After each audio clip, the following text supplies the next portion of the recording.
नमस्कार, good morning प्यारे दोस्तों।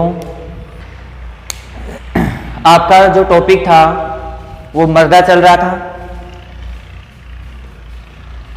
यदि हम बात करें यहाँ पर कि एग्जाम में किस प्रकार क्वेश्चन पूछे जाएंगे, किस प्रकार आपको आंसर देना है, तो वो तो आप जितनी बार स्टडी करोगे उतना ही अच्छा रहेगा, क्योंकि एग्जाम के जो क्वेश्चन है वो मैं आपको डालता रहता हूँ।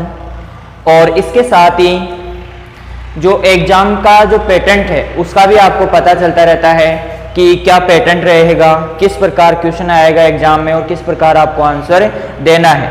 ठीक है, तो यहाँ पर जो कल टॉपिक चल रहा था अपना मर्दा के अंदर क्षेत्र समता,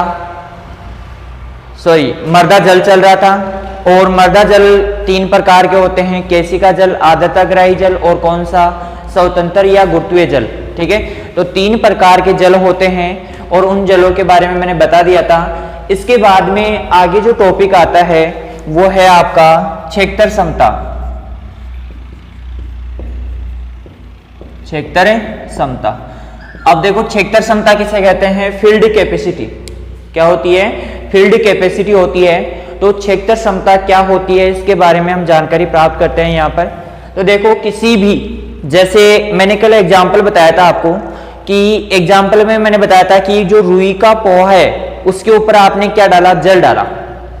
डालते गए डालते गए डालते गए, पहले पहले आपने देखा कि रुई क्या हो गई? नम हो गई। फिर उसके बाद में आपने देखा कि रुई में से हल्का हल्का जल बहने लग गया बाहर। ठीक है, तो इस प्रकार की जो घटना हुई, उस घटना के आधार पर हम कह सकते हैं यहाँ पर कि जितनी मात्रा में जो जल धारण करने की क्षमता होती है, अधिकतम जल धारण करने की जो क्षमता होती है, उसे क्या कहते हैं यहाँ पर? अरे क्या कहते हैं यहाँ पर? क्षेत्र क्षमता कहते हैं, फील्ड कैपेसिटी कहते हैं। तो मर्दा के द्वारा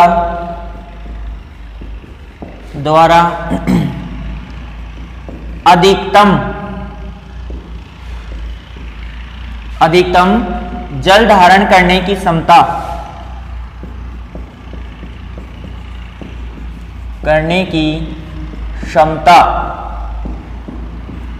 क्या कहलाती है? फील्ड कैपेसिटी कहलाती है। क्या कहलाती है रे? फील्ड कैपेसिटी कहलाती है। ध्यान रखना, मर्दा के द्वारा अधिकतम जल धारण करने की जो क्षमता होती है उसे क्या कहते हैं? फील्ड कैपेसिटी कहते हैं। क्या कहते हैं रे? फील्ड कैपेसिटी कहते हैं। अब यहां पर हम देखते हैं कि जैसे मैंने बताया रुई का पोहा, रुई को हम जल डालते रहेंगे। एक समय ऐसा आएगा कि पूर्ण रूप से रुई क्या हो जाएगी? नम हो जाएगी, गीली हो जाएगी। और उसके बाद में भी हम जल की मात्रा उसके अंदर डालते रहेंगे तो उसमें से पानी बाहर निकलने लग जाएगा। तो ये जो पानी बाहर निकल रहा है ये जल तो कौन सा कहलाएगा? स्वतंत्र जल। क्या कहलाएगा? स्वतंत्र जल कहलाएगा। और जो इसके अंदर धारित है वो क्या कहलाएगा? केशिका जल कहलाएगा। और ये जो क्षमता होती है वो क्या कहलाती है? क्षेत्र क्षमता कहलाती है, फील्ड कैपेसिटी कहलाती है। और फील्ड कैपेसिटी अलग अलग क्षेत्रों की अलग अलग होती है, क्योंकि अलग अलग क्षेत्रों में अलग अलग प्रकार की क्या पाई जाती है? मर्दाएं पाई जाती है, इसलिए वहां पर क्षेत्र क्षमता भी उनकी क्या होगी? अलग अलग होगी। यहां पर देखना, यदि काली मर्दाएं हैं, कौन सी मर्दाएं हैं? काली मर्दाएं या क्ले मर्दाएं हैं, तो यहां पर इनके कण पास पास होते हैं।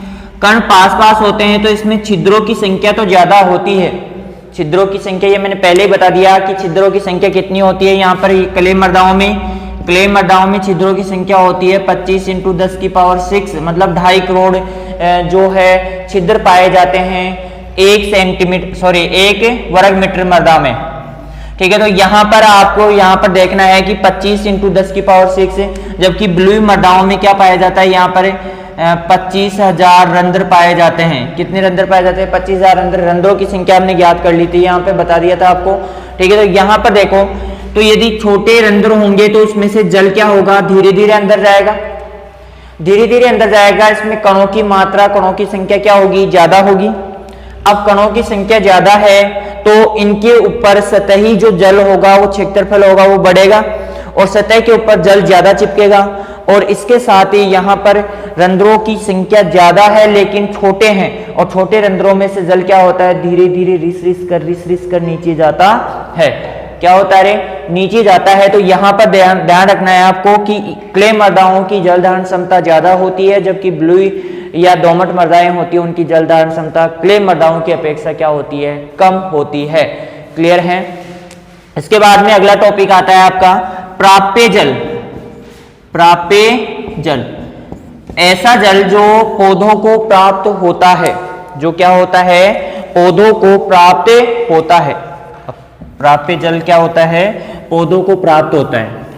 तो पौधों को प्राप्त होने वाला जल कौन सा है रे, हमने कल पढ़े थे कि मृदा के अंदर 3 प्रकार के जल पाए जाते हैं, आर्द्रता ग्राही जल, केशिका जल और कौन सा, स्वतंत्र या गुरुत्वीय जल। तो यहाँ पर जो प्राप्य जल होता है उसके बारे में हम चर्चा कर लेते हैं। तो जो प्राप्य जल है, प्राप्त होने वाला जल, और ये होता है 1/3 ATM से लेकर 15 ATM तक उपलब्ध होता है, मतलब एटमॉस्फेरिक दाब पर उपलब्ध होता है।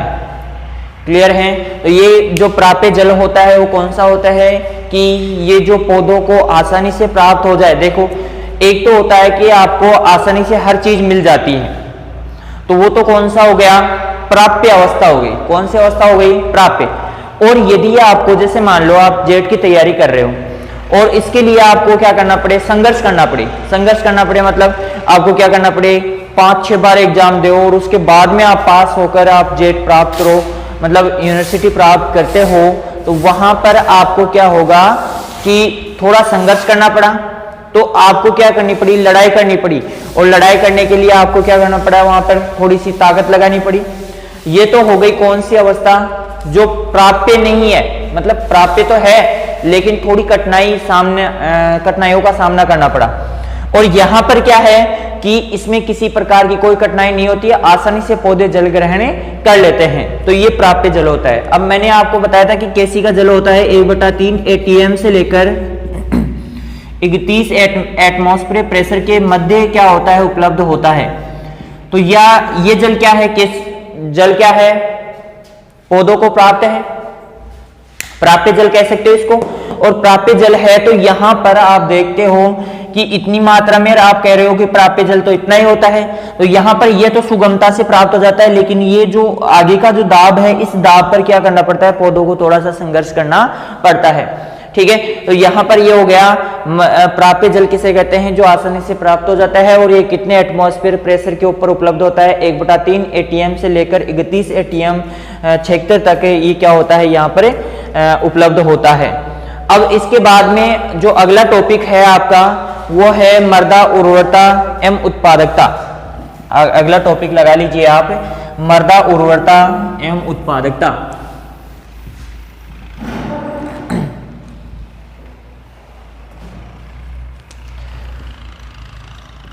मृदा उर्वरता व उत्पादकता। देखो यहां पर मृदा उर्वरता क्या होती है, उत्पादकता क्या होती है। ठीक है। तो यहां पर हम देखते हैं कि जो मृदा की उर्वरता होती है वो क्या होती है, मृदा की उत्पादकता क्या होती है, इसके बाद चर्चा करते हैं। तो यहां पर मृदा उर्वरता और उत्पादकता के बारे में तो देखो, मृदा के अंदर, किसमें, मृदा के अंदर, देखो ध्यान से देखना, मृदा की भौतिक, रासायनिक व जैविक, मृदा की भौतिक, फिजिकली, मृदा कणाकार, मृदा में किस प्रकार से कितनी मात्रा में कार्बनिक पदार्थ उपस्थित है, क्या है, किस प्रकार से ये क्या करती है, तो ये क्या रंग है इसका, कौन सी किस प्रकार की गंध आ रही है इसमें। तो ये सारी चीज़ें भौतिक चीज़ों में आती हैं। किस में आती है, भौतिक चीज़ों में आती है। इसके बाद में रासायनिक पदार्थ किस मात्रा में इसमें रसायन उपस्थित है, क्या कार्य करते हैं, किस प्रकार से ये व्यवस्थित होते हैं, ये चीज़ें इसमें आती है। और जैविक शक्तियाँ, यहाँ पर सूक्ष्म जीव,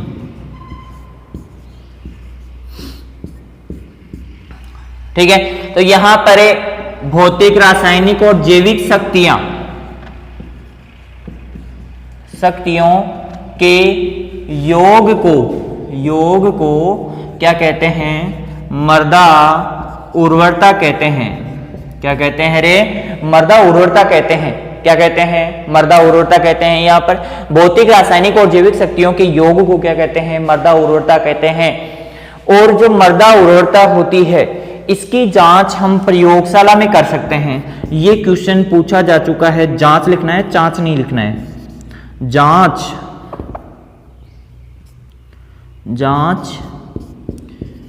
प्रयोगशाला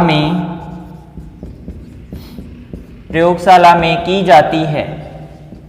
कहां पे की जाती है रे? इसकी जांच हम प्रयोगशाला में कर सकते हैं। ये क्वेश्चन पूछा जा चुका है। इसके बाद में मृदा उत्पादकता। कौन सा टॉपिक है? मृदा उत्पादकता।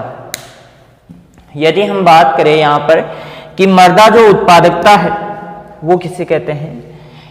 मृदा उत्पादकता कुछ नहीं है कि आपकी जो एक इकाई क्षेत्रफल है, क्या है? एक इकाई क्षेत्रफल है, उसमें कितना उत्पादन हो रहा है। एक इकाई क्षेत्रफल में कितना उत्पादन हो रहा है, ये किसको निर्धारित करता है? उत्पादकता को निर्धारित करता है। जैसे यदि हम बात करते हैं, यहां पर आपका खेत है 4 हेक्टेयर। 4 हेक्टेयर का खेत है आपका, ठीक है। 4 हेक्टेयर में हुए आपके 48 क्विंटल अनाज हुआ। 48 क्विंटल अनाज उत्पादित हुआ। ये तो क्या हो गया? आपका उत्पादन हो गया। क्या हो गया? उत्पादन हो गया।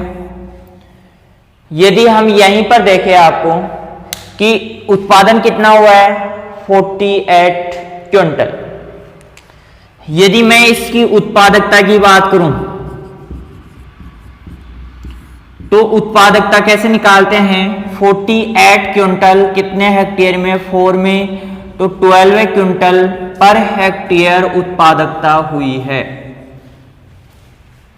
12 क्विंटल प्रति हेक्टेयर की दर से क्या हुई है? उत्पादकता प्राप्त हुई है। यहां पर तो उत्पादकता का मतलब होता है कि इकाई क्षेत्रफल में होने वाले उत्पादन को क्या कहते हैं? उत्पादकता कहते हैं, मृदा उत्पादकता कहते हैं। क्लियर है? तो यहां पर आपको देखने लायक चीज है। तो यदि मैं उसको दिखाऊं अभी तो आपकी हंसी नहीं रुकेगी। क्या होगी रे? हंसी नहीं रुकेगी। मतलब ऐसी चीज है यहां पर जिसे आप देखकर पागल हो जाओगे। हंसते हंसते पेट में दर्द होने लग जाएगा। और मैं सोच रहा हूं इसको दिखाई दूं मैं इसको, ठीक है। तो अब देखते हैं मृदा उर्वरता क्या होती है, उत्पादकता क्या होती है। इसके बारे में हमने चर्चा कर ली है कि उत्पादकता क्या होती है। इसका जो माप किया जाता है, माप या तो किया जाता है क्विंटल में, या तो मात्रा में कर सकते हैं, या फिर इसका जो कार्य कर सकते हैं, माप जो है वो क्विंटल में, माप किस में कर सकते हैं? क्विंटल में कर सकते हैं, या फिर किस में कर सकते हैं? पैसों में कर सकते हैं। अब पैसों का मतलब रुपए, यहां पर ऐसे पैसे मत कर लेना जाना, रुपए में कर सकते हैं। कि जैसे मान लो यहां पर 12 क्विंटल हुआ है, ये तो क्विंटल में हो गया। अब मान लो 200 रुपए क्विंटल कोई चीज बिकती है हमारी। कितने रुपए क्विंटल? 200 रुपए। देखो ये हमारे सबसे बड़े और खतरनाक चीज है यहाँ पर, तो उसको मैं अभी दिखा नहीं सकता, है ना। तो कृपया शांति से बैठ जाइए, ठीक है। तो यहां पर देखो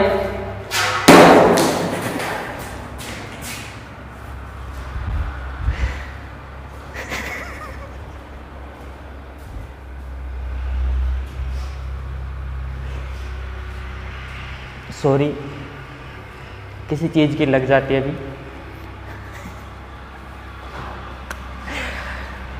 आपको भी हंसी आ रही होगी कि बिना बात के इस तरह हंस रहे हैं, तो कोई बात नहीं है, बिना बात के भी थोड़ा बहुत हंस लेना चाहिए वरना उदासी आपका पीछा नहीं छोड़ती है। तो हम यहाँ पर पढ़ रहे थे कि उत्पादकता की जो माप होती है, या तो आप क्विंटल में कर सकते हो, या रुपए में कर सकते हो, या पैसों में कर सकते हो। तो पैसे तो आप कहोगे सर चलते ही नहीं है, पैसे तो आप कहोगे सर चलते ही नहीं है। तो यहां पर पैसे नहीं चलते तो आप रुपए लिख लेना रे भाई लोगों। क्या लिख लेना? रुपए लिख लेना। तो जैसे आपके कितने 12 क्विंटल हुए हैं, मतलब उत्पादन कितना हुआ है? 12 क्विंटल हुआ है। अब 12 क्विंटल उत्पादन हुआ है तो इसको बेचने पर पैसे तो आएंगे रे। जैसे मान लो 200 रुपए क्विंटल, तो कितना उत्पादकता हो गई? 2400 रुपए हो गए। कितने रुपए हो गए रे? 2400। हुए कि नहीं हुए? बताओ बताओ मेरे को, अभी कमेंट करके बताओ। अरे 2400 हुए कि नहीं हुए? नहीं हुए? अरे हो गए। चलो देखते हैं। अब देखो यहां पर मृदा उर्वरता और उत्पादकता के बारे में हमने जानकारी प्राप्त की। इसकी जांच प्रयोगशाला में की जा सकती है, इसकी जांच प्रयोगशाला में नहीं की जा सकती है, क्वेश्चन पूछा जा चुका है। इसकी माप हम रुपए, पैसे और क्विंटल में कर सकते हैं, जबकि इसकी जांच हम प्रयोगशाला में कर सकते हैं। क्यों कर सकते हैं? हाँ, क्योंकि मृदा में पोषक तत्वों की मात्रा जितनी होगी मृदा उर्वरता उतनी ही ज्यादा होगी। यहाँ पर भौतिक, रासायनिक और जैविक शक्तियों का योग ही क्या कहलाता है? मृदा उर्वरता कहलाता है। अब देखो आगे देखते हैं। यहां पर सबसे जो प्रमुख बात है वो है मृदा उर्वरता को प्रभावित करने वाले कारक। यहां पर ध्यान से समझना, जो प्रभावित करने वाले कारक होते हैं वो 2 प्रकार के होते हैं। कितने प्रकार के होते हैं रे? 2 प्रकार के। तो मृदा उर्वरता को प्रभावित करने वाले कारक, तो यहां पर मृदा उर्वरता को प्रभावित करने वाले कारक फैक्टर 2 प्रकार के होते हैं। एक होते हैं प्राकृतिक, एक होते हैं कृत्रिम। देखो कौन कौन से? प्राकृतिक और कौन से? कृत्रिम। तो जो प्राकृतिक है उसके अंदर हम बात कर लेते हैं पेत्रक पदार्थ। सबसे पहले प्राकृतिक के अंदर देखते हैं पेत्रक पदार्थ। पेत्रक पदार्थ। अब किसी को पता है पेत्रक पदार्थ के बारे में, जानता है तो वो कमेंट करके बताए हमें तुरंत। अभी हम देख रहे हैं उसका कमेंट। अरे हम देख रहे हैं उसका कमेंट, तुरंत भेजिए, कमेंट कीजिए अभी। अरे थोड़ा बहुत कमेंट भी नहीं कर सकते क्या? नहीं कर सकते? चलो मत करो। तो यहां पर देखो पेत्रक का मतलब क्या होता है? अरे आपको जन्म देने वाले, अरे आपको जन्म देने वाले आपके क्या कहलाएंगे? पेत्रक कहलाएंगे। मतलब आपके माता पिता आपके पेत्रक होंगे। तो यहां पर मृदा को जन्म देने वाले कौन होंगे रे? जानते हो मृदा को जन्म देने वाले? तो चट्टानें होती है। चट्टानों से क्या बनती है? चट्टानों से क्या बनती है? मृदा का निर्माण होता है। अब यहां पर किसको प्रभावित कर रहा है? मृदा उर्वरता को। मृदा उर्वरता को प्रभावित कर रहा है। तो यहां पर चट्टानें किस प्रकार प्रभावित करेगी? तो देखिए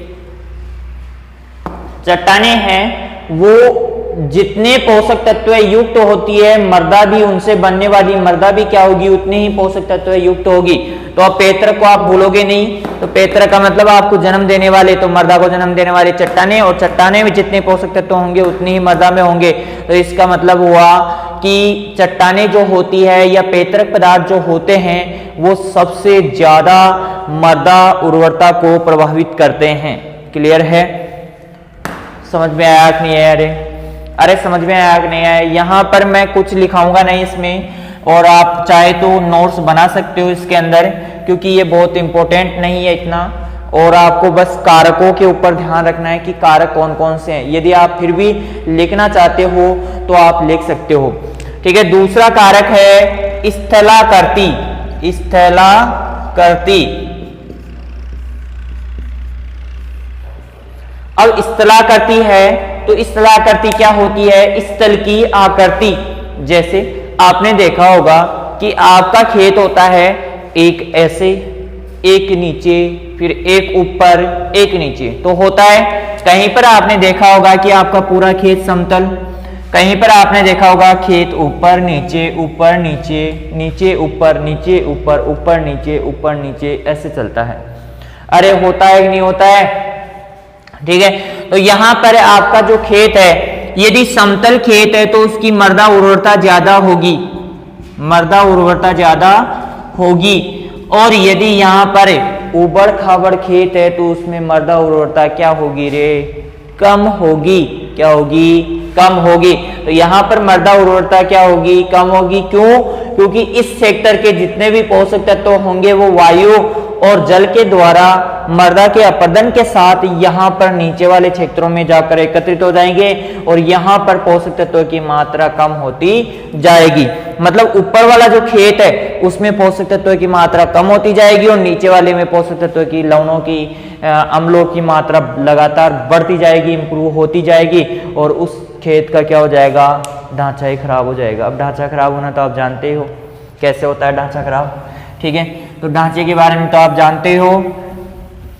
अब देखो स्थलाकृति, अब स्थलाकृति को हम क्या स्वयं बनाते हैं? कैसे कि हमारा खेत ऐसे समतल है और उसमें गड्ढा खोद कर ऐसे खेत को ऐसे बना देते हैं, ऊपर नीचे कर देते हैं। करते हैं क्या?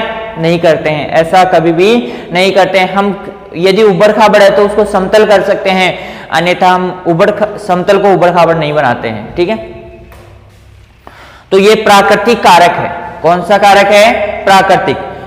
इसके बाद में प्राकृतिक कारक में तीसरा आता है मृदा आयु। मृदा की आयु, मृदा की आयु। लो भाई, एक नया टॉपिक आ गया है, मृदा की आयु। प्रभावित करने वाले प्राकृतिक कारकों में है तो मृदा आयु। मृदा आयु किस प्रकार प्रभावित करती है? ये देखो यहां पर कि जैसे आप किसी मृदा का, आपके जैसे मान लो आपके खेतों में खेत है, खेतों में मृदा उपस्थित है। अरे है कि नहीं है? अरे खेत होंगे तो ही तो मृदा होगी और मृदा होगी तो ही तो खेत होंगे। ठीक है, तो यहां पर यदि आप लगातार उसमें क्या करते जा रहे हो? फसलें लेते जा रहे हो, लेते जा रहे हो, लेते जा रहे हो, बेचारे के ऊपर ध्यान ही नहीं दे रहे, शोषण करते जा रहे हो उसका, करते जा रहे हो, करते जा रहे हो, तो उसकी आयु बढ़ रही है नहीं बढ़ रही है मृदा की? जैसे आप पहले 10 साल के थे, फिर 20 के हो गए, फिर 25 के हो जाओगे, फिर 30 के हो जाओगे और शायद हो भी गए होंगे। ठीक है, तो फिर इसके बाद में आपने देखा होगा फिर आप बूढ़े हो जाओगे, फिर मर जाओगे। आयु नहीं बढ़ी? अरे बढ़ी नहीं बढ़ी? बढ़ गई। हाँ, तो ये क्या हो रही है? आयु बढ़ती जा रही है। अब जैसे जैसे आयु बढ़ती है मृदाओं में पोषक तत्व की मात्रा कम होती जाती है और यदि आप इसमें क्या करते जाते हो? मृदा में खाद उर्वरक मिलाते जाते हो तो इसके पोषक तत्वों की मात्रा संतुलित बनी रहती है। इसी प्रकार से आपने देखा होगा नदियां चलती है। नदी कैसे चलती है रे? ऐसे चलती है नदी, ऐसे चलती है नदी, ऐसे ऐसे ही चलती है ना, ऐसे नदियां चलती हैं। अब नदियां ऐसे चलती है तो आपने देखा होगा कि नदी का जो घुमाव होता है, यहां पर इस सेक्टर में तो कटाव होता रहता है और इस सेक्टर में मृदा का जमाव होता रहता है। तो यहां पर नई जो मृदाएं होती है, नई जो मृदाएं होती है जिसे आप क्या कहते हो? नई नई नई नई मृदाएं। तो यहां पर जो नई मृदाएं होती है और उन मृदाओं में पोषक तत्व की मात्रा ज्यादा होगी। क्या होगी रे? ज्यादा। और जबकि पुरानी मृदाओं में क्या होगी? पोषक तत्व की मात्रा कम होगी। तो यहाँ पर नई जलोढ़ मृदाओं में क्या होता है? पोषक तत्वों की मात्रा ज़्यादा और पुरानी जलोढ़ मृदाओं में पोषक तत्वों की मात्रा कम होती है। ठीक है, इसी प्रकार से अब ये हो गया मृदा आयु का टॉपिक। इसके बाद में कुंवारी मृदाएं। यहाँ पर मृदा आयु के अंदर एक छोटा सा टॉपिक कह सकते हो आप कि कुंवारी मृदाएं। कौन सी मृदाएं? कुंवारी मृदाएं। जानते हो कुंवारी मृदाएं क्या होती है?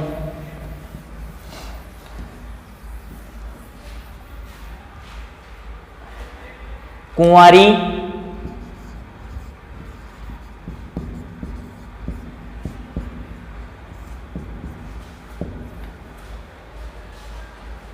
कुंवारी क्या होता है रे?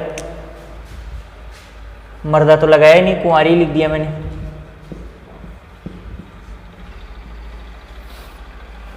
क्या होता है कुंवारी?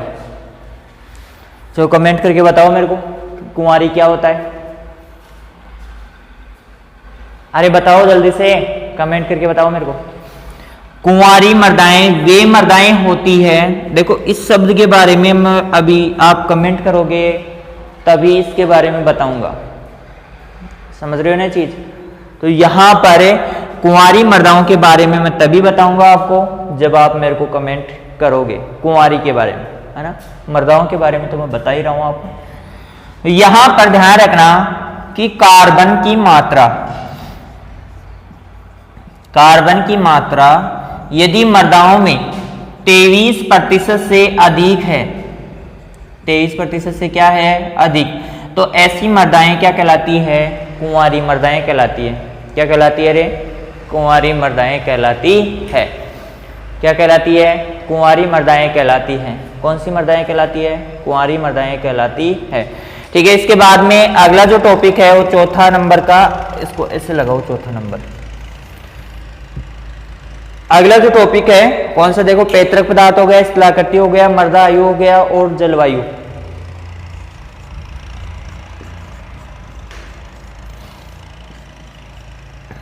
क्लाइमेट भी बहुत ज्यादा इसको प्रभावित करता है, मर्दा उर्वरता को। कुंवारी मर्दाएं आपसे पूछा जा सकता है कि कुंवारी मर्दाएं किसे कहते हैं? निम्न में से कुंवारी मर्दाएं हैं। ठीक है, तो ऑप्शन आ सकता है आपके सामने। ठीक है, अब देखो यहां पर जलवायु कैसे प्रभावित करती है कि जैसे मान लो कुछ क्षेत्र है तो वहां पर वर्षा की मात्रा बहुत कम होती है, शुष्क मर्दाएं होती है। तो शुष्क मर्दाएं होती है तो मर्दाओं में क्या हो जाएगी? लवणता बढ़ती जाएगी। क्या बढ़ती जाएगी? लवणता। लवणीय जो क्षेत्र हो जाएंगे या लवणीय मर्दाएं होती है तो उनमें क्या फसलें आसानी से होती है? मर्दा उर्वरता बढ़ती है उनकी? नहीं, कम हो जाती है। और यदि मान लो जलीय क्षेत्र है, बहुत ज्यादा वर्षा होती है तो वहां पर क्या होगा? अम्लीय मर्दाएं होंगी। तो अम्लीय मर्दाओं में क्या फसलें आसानी से उगाई जा सकती है? नहीं उगाई जा सकती है, ये भी आपको पता है। तो इस प्रकार से आप कह सकते हो कि जलवायु भी बहुत ज्यादा क्या करती है? मर्दाओं को प्रभावित करती है। मर्दा उर्वरता और मर्दा उत्पादकता को भी क्या करती है? प्रभावित करती है। मैंने उत्पादकता का नाम साथ में क्यों लिया रे? किसी को पता है क्यों लिया? बता सकते हो कोई?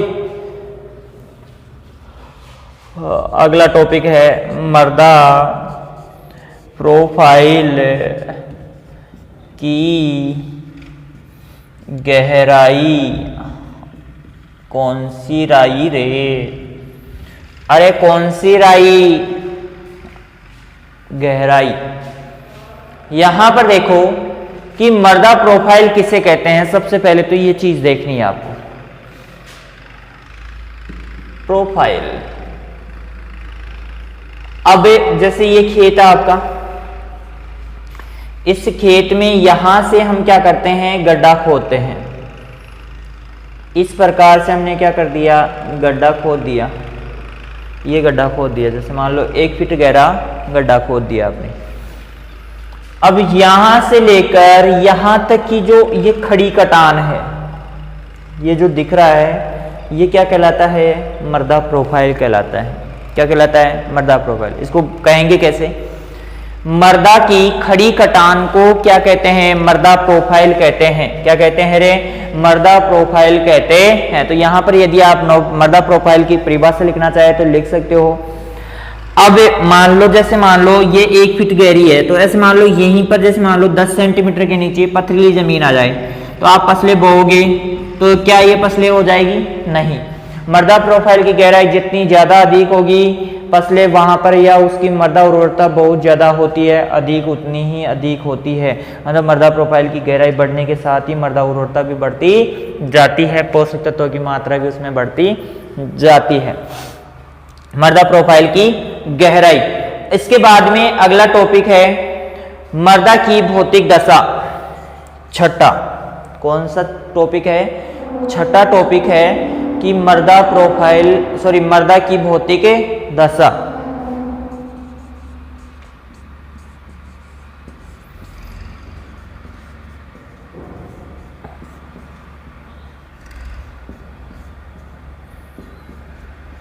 अब भौतिक दशा मतलब किस प्रकार की मर्दा है।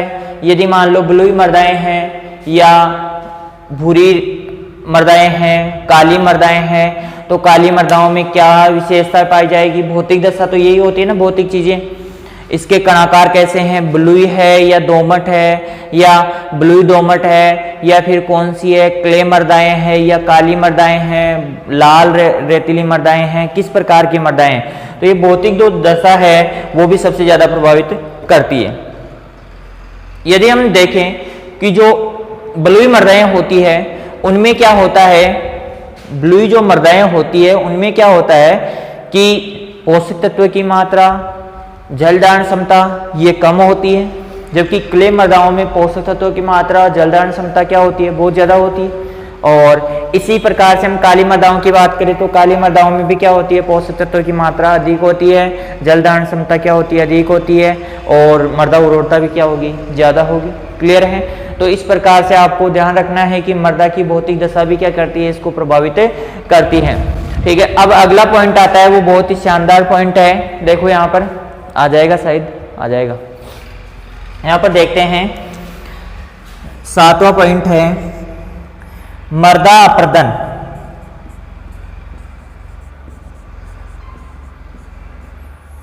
मर्दा अपर्दन, मर्दा अपर्दन किसे कहते हैं, इसके बारे में हम डिटेल से यहां पर पढ़ेंगे। क्या पढ़ेंगे, मर्दा अपर्दन किसे कहते हैं, इसके बारे में यहां पर हम डिटेल से पढ़ते हैं। देखो मर्दा अपर्दन किसे कहते हैं, यहां पर आपको ध्यान देने की बात है कि यदि मर्दा की सतह से मर्दा के कण, मर्दा की सतह से मर्दा के कण किसी भी कारण से अपनी जगह से स्थानांतरित हो जाते हैं, अपनी जगह से स्थानांतरित हो जाते हैं, तो इसे मर्दा अपर्दन कहते हैं। क्या कहते हैं, इसे मर्दा अपर्दन कहते हैं। क्या कहेंगे रे भाई लोगों, मर्दा अपर्दन कहते हैं। ये इंक डल गई है। देखो मर्दा अपर्दन किसे कहते हैं, इसके बारे में यहाँ पर डिटेल से पढ़ेंगे। ध्यान रखना मर्दा अपर्दन कितने प्रकार का होता है, किस प्रकार से मर्दा अपर्दन को रोका जा सकता है, सारी चीज़ें पढ़ेंगे, क्योंकि आपके मर्दा अपर्दन में से एक क्वेश्चन जरूर जरूर जरूर जरूर बनता है। तो मर्दा अपर्दन का अलग ही टॉपिक डाल लीजिए आप। कौन सा टॉपिक, मर्दा अपर्दन।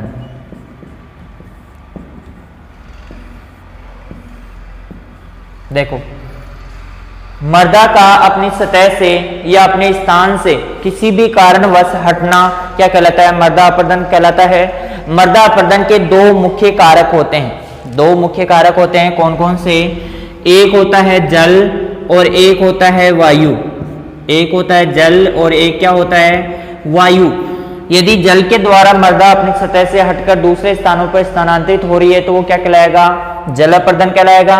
और यदि हम बात करते हैं यहाँ पर कि वायु की द्वारा, जैसे मान लो आंधियां चलती है राजस्थान में तो धूल उड़ती है, तो मिट्टी उड़ती है, तो मिट्टी उड़ती है तो इसका मतलब क्या हो रहा है, उसका अपर्दन हो रहा है। क्या हो रहा है, अपर्दन हो रहा है। और यदि जल के द्वारा जैसे मान लो वर्षा होती है तो उस समय आपने देखा होगा मिट्टी बहकर उसके साथ चली जाती है, तो क्या हो रहा है, जल अपर्दन हो रहा है। क्या हो रहा है रे, जल अपर्दन हो रहा है। क्या हो रहा है, जल अपर्दन।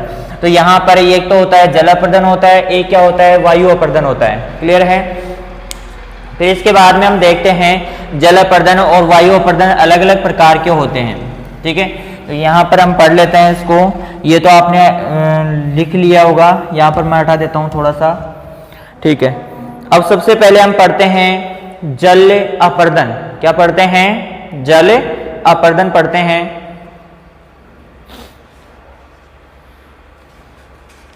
यहाँ पर हम जल अपर्दन पढ़ते हैं और जल अपर्दन के अंदर हम सबसे पहले यहाँ पर देखते हैं कि जो जल अपर्दन होता है, क्या होता है, जल अपर्दन होता है, वो उसमें सबसे पहला जो पॉइंट आता है ये 4 प्रकार का होता है। बौछार, सरण, या अपर्दन भी कह सकते हो, सरण भी कह सकते हो, कुछ भी कह सकते हैं यार। दूसरा है बी है परत सरण। तीसरा है सी है आपका बौछार सरण हो गया, बौछार लिखो रे, बोछर नहीं, बोछर नहीं, बौछार, परत सरण। और परत सरण के बाद में आता है रिल सरण, रिले सरण या रिल सरण भी बोलते हैं इसको, सरण। और चौथा जो आता है वो आएगा डी आएगा रे भाई लोगों, डी है वो है आपका अवनालिका सरण, अवनालिका सरण। 4 प्रकार का सरण होता है। इसी प्रकार से वायु अपर्दन होता है। वायु अपर्दन 3 प्रकार का होता है। देखो, निलंबन, सतह सर्पण और क्या होता है उच्छलन, 3 प्रकार से होते हैं ये भी, तो इसके बारे में भी पढ़ेंगे। तो हम देखते हैं यहाँ पर बौछार सरण के बारे में, बौछार सरण के बारे में। जैसे आपने देखा होगा कि आप वर्षा ऋतु होती है या वर्षा आती रहती है, तो वर्षा आती है तो उस समय आपने देखा होगा कि कोई बर्तन आपका बाहर रह गया और उसके ऊपर जब वर्षा समाप्त हो गई और दूसरे दिन हम देखते हैं सुबह उठकर, तो रात को जैसे वर्षा हो गई, बर्तन हमारा बाहर था, जैसे मान लो कोई भी केटली हो सकती है, बोतल हो सकती है या जग हो सकता है या कुछ भी हो सकता है, तो वो चीज़ बाहर रह गई ऐसे पड़ी हुई। तो हम सुबह जब देखते हैं तो उसके अंदर भी पानी भरा होता है और बाहर की सतह के ऊपर हम देखते हैं कि मर्दा ही मर्दा चिपकी हुई होती है उसके चारों तरफ। तो वो मर्दा कहाँ से आई? जब बूंदे आकर उसकी सतह के ऊपर गिरती है, किसकी सतह पर? मर्दा की सतह पर गिरती है, तो वहां से वो कणों को छिन्न भिन्न कर देती है, उछाल देती है, और जब वो कण उछलकर एक स्थान से दूसरे स्थान पर जाकर गिरते हैं, तो इस प्रकार का जो सरण होता है उसे क्या कहते हैं? अपर्दन कहते हैं। और वो कौन सा होता है? जल अपर्दन होता है। जल अपर्दन में भी कौन सा होगा? बौछार सरण होगा। कौन सा होगा? बौछार सरण होगा। बौछार सरण हो गया, क्लियर।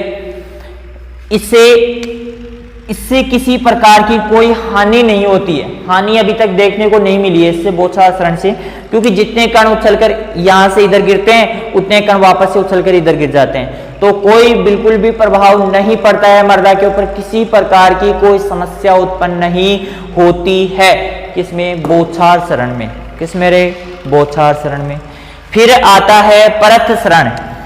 इसे जैसे आपने देखा होगा कि वर्षा हो रही है, आपके क्षेत्र में वर्षा हो रही है लगातार, जैसे थोड़ा सा थक गया मैं, बैठ जाता हूं, तो यहां पर परत सरण, तो देखो यहां पर लगातार वर्षा हो रही है, वर्षा होती रहेगी होती रहेगी होती रहेगी, और थोड़ी देर बाद में आप देखोगे कि मर्दा की सतह के ऊपर पानी चमकने लगता है। क्या होने लगता है? पहले तो मर्दा ऐसे दिखती है बिल्कुल खराब खराब ऐसे, लेकिन जैसे ही वर्षा और होती है थोड़ी सी और वर्षा होती है, तो आपकी मर्दा की सतह क्या होने लगती है? चमकने लगती है। किससे? पानी से। किससे चमकने लगती है? पानी से। मतलब उसमें पानी जितना भरना था वो भर लिया है, सोखना था उतना सोख लिया, उसके बाद में जो पानी होता है वो ऊपर से बहने लगता है। और आपने देखा होगा कि कभी कभार आपने कि बिल्कुल छोटी छोटी, मतलब छोटी सी परत के रूप में बिल्कुल धीरे धीरे पानी आगे बढ़ता हुआ जाता है। तो इस प्रकार से जब पानी सतह के ऊपर धीरे धीरे बहता है, तो उसके साथ ही मर्दा के सूक्ष्मतम जो कण होते हैं वो भी उस मर्दा के उस जल के साथ बहकर आगे की तरफ निकलते रहते हैं, और वो जो जल के साथ कण निकलते हैं वो हमें आंखों से दिखाई नहीं देते हैं, इसलिए उसे क्या कहते हैं? परत सरण कहते हैं। ये आंखों से दिखाई नहीं देता है, मतलब ऊपर वाली परत, और परत के रूप में क्या होता है? पोषक तत्व उसके साथ बहकर चले जाते हैं, तो इसलिए ये आंखों से दिखाई नहीं देता है। यहां पर लिख सकते हो, आंखों से दिखाई नहीं देता है। और परत के रूप में ये क्या होता है? सरण होता है। और इसे किसान की मृत्यु कहते हैं। इसे क्या कहते हैं? इसे किसान की मृत्यु कहते हैं, क्योंकि ऊपर की जो परत होती है उसी में पोषक तत्व की मात्रा ज्यादा होती है, और वही बहकर क्या होते हैं? पानी के साथ चले जाते हैं, तो इसे क्या कहते हैं? किसान की मृत्यु कहते हैं। इसे क्या कहते हैं? किसान की मृत्यु कहते हैं। तो यहां पर बौछार शरण हो गया, प्रसरण हो गया, और पोषक तत्व की दृष्टि से सबसे खतरनाक, मर्दा की दृष्टि से नहीं है, मर्दा में इसमें कटाव नहीं होता है, बिल्कुल भी कटाव नहीं होता है, बिल्कुल भी। पोषक तत्व की दृष्टि से सबसे खतरनाक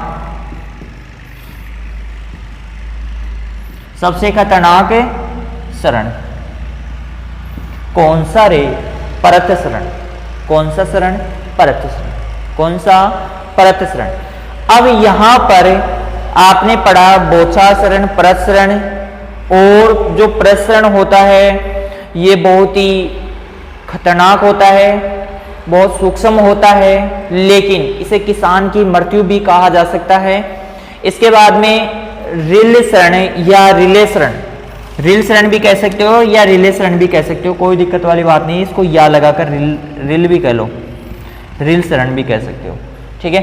तो यहां पर रिल शरण होता है, इसमें क्या होता है, जैसे प्रसरण हो गया, फिर वर्षा रुकी नहीं और तेजी से बरसने लग गई, और तेजी से बरसती गई, जो परत बह रही थी हल्की हल्की, वो एक बड़ी नली के रूप में बन गई। किस में बन गई? बड़ी नली के रूप में, नालियों के रूप में बदले गई, और वो पानी एक तरह से बहता हुआ ऐसे जाएगा तो नाली बनाएगा। तो इस प्रकार का जो शरण होता है उसे रिल शरण या रिले शरण कहते हैं। तो इसमें 1 से 2 फीट गहरी नालियां हो जाती है, नालियां बन जाती है। क्या हो जाती है? बन जाती है यहां पर, ठीक है। अब देखते हैं कि रिल शरण है ये खतरनाक है कि नहीं। ये ज्यादा खतरनाक नहीं है, इससे इन नालियों को हम आसानी से जुताई के द्वारा भी क्या कर सकते हैं? नष्ट कर सकते हैं, बराबर समतल कर सकते हैं, और वापस से हम खेती कर सकते हैं। ये ज्यादा खतरनाक शरण नहीं माना जा सकता है। वैसे हम देखी जाए तो शरण तो कोई सा भी हो, सभी खतरनाक होते हैं, लेकिन हम यहाँ पर पोषक तत्वों की दृष्टि से, मृदा की दृष्टि से ज्यादा खतरनाक नहीं है। ये केवल किसकी दृष्टि से? मृदा की दृष्टि से खतरनाक नहीं है। वैसे पोषक तत्व की दृष्टि से तो ये जो प्रसरण होगा उसके बाद में तो रिल शरण, मतलब पोषक तत्व तो सारे चले गए, फिर क्या मतलब रह गया। फिर इसके बाद में अवनालिका शरण, और अवनालिका शरण में हम देखते हैं कि अवनालिका शरण क्या होता है। इसमें लगभग बड़ी बड़ी क्या हो जाती है? नालियां बन जाती है, मतलब इसका बड़ा रूप। मान लो फिर भी वर्षा नहीं रुकी तो पानी को जाने के लिए जगह नहीं मिलेगी, और जगह नहीं मिलेगी तो वो क्या करेगा? बड़ी बड़ी नालियां बनाएगा। क्या बनाएगा रे? बड़ी बड़ी नालियां बनाएगा, और नालियों के द्वारा क्या होगा? पानी एक स्थान से दूसरे स्थान पर पहुंचेगा, है ना, पहुंचेगा, है ना, ठीक है। तो बड़ी नालियों का निर्माण करेगा। अब बड़ी नालियों का जो निर्माण होगा वो नालियां मृदा की दृष्टि से बहुत ही खतरनाक होती है, उन्हें जुताई के द्वारा नष्ट नहीं किया जा सकता। उसे तो हम क्या कर सकते हैं? भरत करके ही वापस कर सकते हैं, मतलब ट्रैक्टर के द्वारा, या जो ट्रैक्टर की पीछे लगी होती है यंत्र लगे होते हैं उनके द्वारा ही हम क्या कर सकते हैं? उसको बंद कर सकते हैं। जैसे आपने सुना होगा नदी नाला, तो नाला जो है वो किसका है? अवनालिका शरण का है। क्लियर है?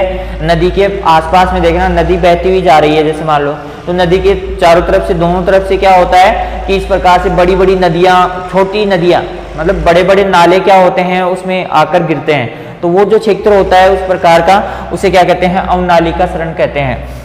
ये बड़ी नालियां बनती है, ये मृदा की दृष्टि से सबसे खतरनाक है। मृदा की दृष्टि से खतरनाक, मृदा की दृष्टि से क्या है? ये खतरनाक है। क्लियर है? ठीक है। इसके बाद में यहाँ पर बौछार शरण हो गया, प्रसरण हो गया, रिले शरण, रिले या रिल शरण हो गया, अवनालिका शरण हो गया। बड़ी नालियां, ये मृदा की दृष्टि से खतरनाक, ये पोषक तत्वों की दृष्टि से सबसे खतरनाक। 4 प्रकार के शरण होते हैं: बौछार शरण, प्रसरण, रिले शरण, रिल शरण और अवनालिका शरण। ठीक है। इसके बाद में हम पढ़ते हैं आगे कि आपके जो जल शरण था वो आपका कंप्लीट हो चुका है, और इसके बाद में हम पढ़ते हैं वायु शरण। ठीक है, तो इसको मैं यहाँ पर रख देता हूँ, छोड़ देता हूँ इसको, और इसके बाद में इसके आगे मैं बता देता हूँ आपको। वायु शरण, कौन सा शरण है? वायु शरण। और वायु शरण में पहला है, ए नंबर लगाकर यहाँ पर, चलो ए ऐसे ही लगा लेते हैं। ए। देखो यहां पर सबसे पहले आता है निलंबन, बी आता है यहां पर उच्छलन,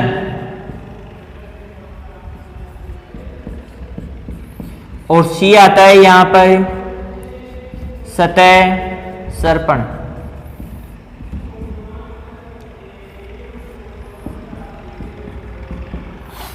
निलंबन, निलंबन जैसे आपने देखा होगा कि आप सुबह सुबह, जैसे आपके घर पे सुबह सुबह क्या होता है, झाड़ू निकलती है। इसके अलावा बाहर जो ग्राउंड होता है उसमें बुहारा दिया जाता है ना, बुहारा जो बोलते हो आप लोग, झाड़ू निकाली जाती है। तो झाड़ू निकाली जाती है, उसमें आपने देखा होगा कि छोटे छोटे सूक्ष्म कण ऐसे धूल के रूप में उड़ते हैं, बहुत सारे गुब्बार के रूप में। या फिर आपने देखा होगा कि गर्मियों के दिनों में एक जो आपकी पश्चिम साइड है उस दिशा से एक गुब्बार सा आता है, क्या आता है, गुब्बार सा आता है। और उस गुब्बार में आपने देखा होगा कि आंधी बहुत खतरनाक लगती है आपको, लेकिन जब वो आपके पास आती है, पास पहुंचती है, तो आप देखते हो कि वो आंधी आपके ऊपर प्रभाव कम डालेगी, मतलब बिल्कुल हल्की हल्की हवा चलेगी। और इसके अलावा आसमान पीला हो जाएगा। आसमान कैसा हो जाएगा, पीला। लेकिन दूर से तो देखने पर कैसे लग रही थी, बहुत खतरनाक लग रही थी, लेकिन जैसे वो पास आई उसके बाद में उसको पता ही नहीं चला कि आंधी भी आई है, और केवल केवल वो मिट्टी के कण ही कण उड़ते रहते हैं, और वो कण ही आगे चले जाते हैं। तो जो छोटे छोटे सूक्ष्म कण होते हैं वो निलंबन अवस्था में हवा में उड़ते रहते हैं। सॉरी, निलंबन अवस्था में हवा में उड़ते रहते हैं सूक्ष्म कण, ठीक है। तो ये क्या कहलाएगा, यहां पर निलंबन कहलाएगा। क्या कहलाएगा, निलंबन। और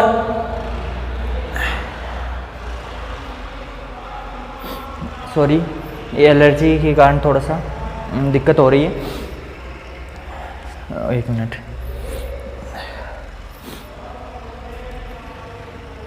ठीक है, तो यहां पर जो निलंबन होगा, निलंबन होगा वो बिल्कुल छोटे कणों के ऊपर। तो इसमें कणों का आकार 0.1 mm से भी कम, 1 mm से भी कम।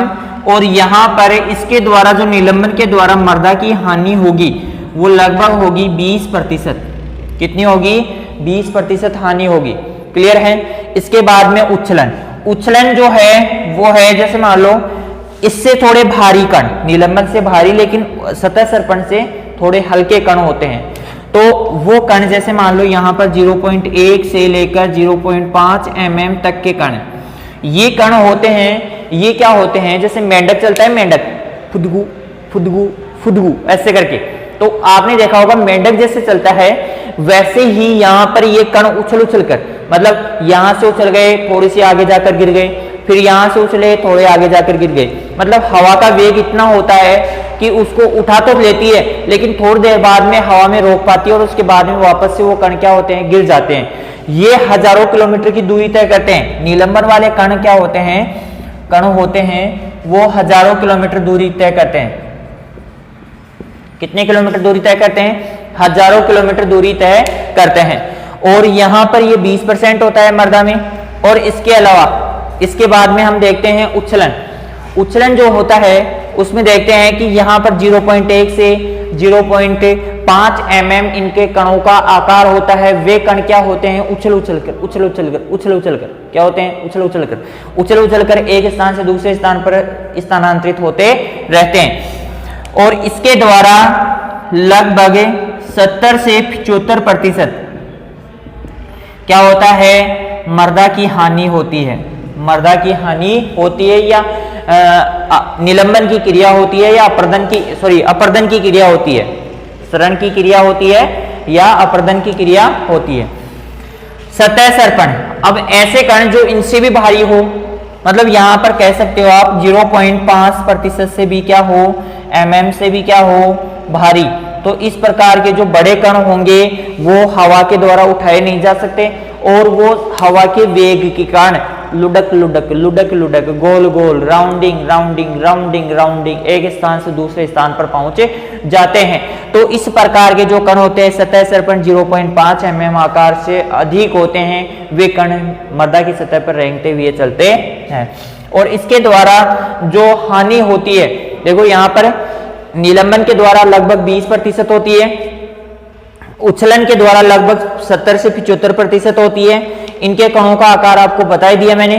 और यहाँ पर यदि हम सतह सर्पण के बारे में बात करें तो कणों का आकार तो कितना रहेगा, 0.5 mm रहेगा। और यदि इसके द्वारा मर्दा की हानि देखें तो मर्दा की हानि लगभग होगी यहाँ पर 5% होती है। सबसे कम यहाँ पर किसके द्वारा होता है, सतह सर्पण के द्वारा, क्योंकि कणों का आकार बहुत ज्यादा बड़ा होता है और बड़े आकार के कण होंगे वहीं पर इस प्रकार की समस्या उत्पन्न होती है। और छोटे कणों में तो निलंबन और उपचलन की प्रक्रिया संपन्न होती है। क्लियर है। तो इस प्रकार से हम यहाँ पर हमने पढ़ा जल अपर्दन, वायु अपर्दन, और जल अपर्दन और वायु अपर्दन को रोकने की विधियां हम अगली क्लास में देखेंगे। ठीक है, तब तक के लिए आप चैनल को लाइक कीजिए, सब्सक्राइब कीजिए और ज़्यादा से ज़्यादा शेयर करने की कोशिश कीजिए। लगातार आप जैसी आप मेहनत करोगे हम भी उतनी ही मेहनत करते जाएंगे और आपकी सफलता की कामनाएं करते जाएंगे। क्लियर है। धन्यवाद। अगली क्लास में मिलते हैं, चर्चा करते हैं।